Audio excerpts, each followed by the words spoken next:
A certain eccentric socialite and reality TV star recently done got the presidency of the America, based in large part on being a huge racist. Based in large part on the promise that he'll bring back manufacturing jobs and wind back globalisation, without starting a trade war with China. This is a drastic turn away from the traditional Republican dogma of recent history, neoliberal economics. But as Australians who listen to Treasurer Scott Morrison may know, Scott Morrison is horrible. And as they also may know, neoliberalism is alive and well in our government's policies. But how do the words neoliberal economics mean things in my ears? What should I brain them? Well, to understand that, I need to understand neoliberal economics. And to understand neoliberal economics, I first need to understand liberal economics. Liberal economics is the idea that bad things, like unemployment, happen because governments interfere with the economy by spending money.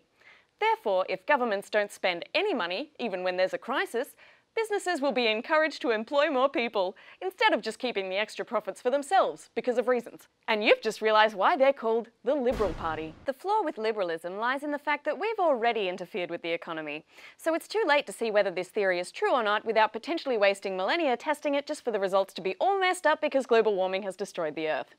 For a while, Western governments accepted that liberalism wasn't getting results and moved to a slightly more interventionist approach, thus neoliberalism.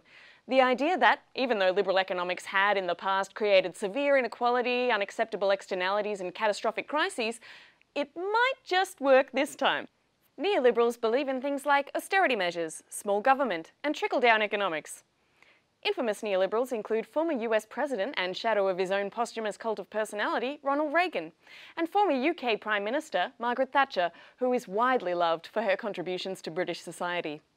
The neoliberal trickle-down theory of wealth goes like this.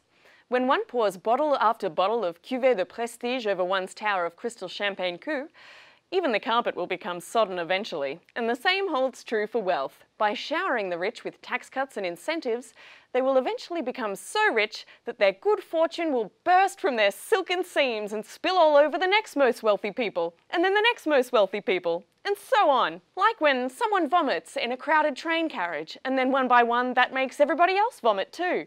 Except the vomit is capitalism.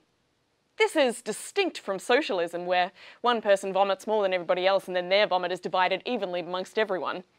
Under neoliberal governments across the Western world, inequality has skyrocketed. There have been economic crises in Europe and America, and the wealthiest few are richer than they've ever been. Neoliberalism is an economic ideology designed by the rich for the rich, justified with tenuous logic, based on a theory that can't be tested and being promoted by people who know all of this perfectly well.